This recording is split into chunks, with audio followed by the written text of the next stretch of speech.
sila doon sa mga taong, lalo na yung mga beginners. Yun ang purpose, Arlene, ng mga beginners para may magturo sa inyo. Yung mga old one, tuturuan na yung mga ano.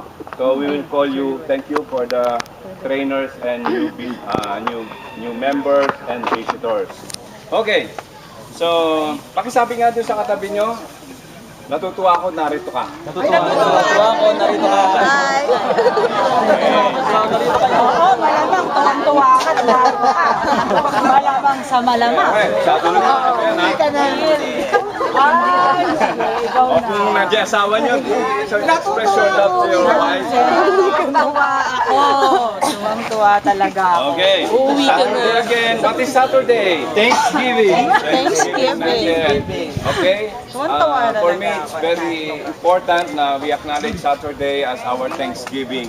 Giving glory, giving honor, giving praise to our Creator sa ating manlilika na nagbigay ng maraming pagpapala, blessing sa bawat isa sa atin.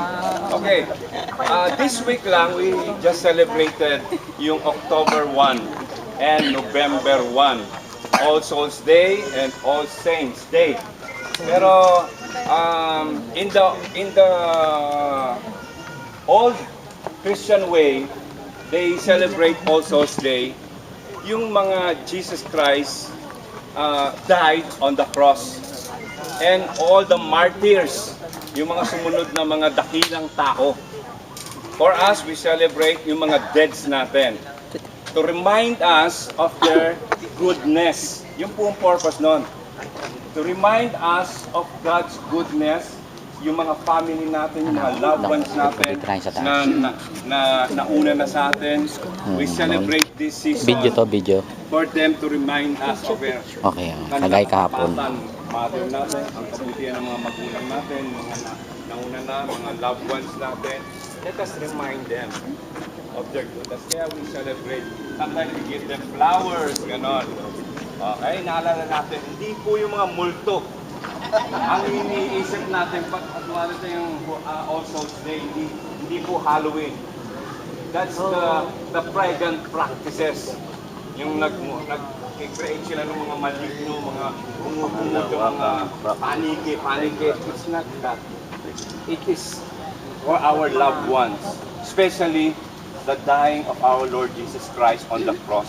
Let us not forget, hindi natin dapat kalimutan ang kadakilang ginawa ng Diyos natin. And all the martyrs, sino yung mga martyrs, yung mga sila Peter, sila Paul, yan.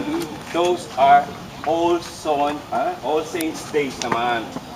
Hindi natin kalimutan yun na minsan lumang pa yung pag-celebrate. Much better na i-remind natin sarili natin yung mga saints. Dito, Kapit naman, ito yung mga buhay dito. Like, yung mga nagdadalang pagkain dito. Wow, we acknowledge your greatness, your faithfulness.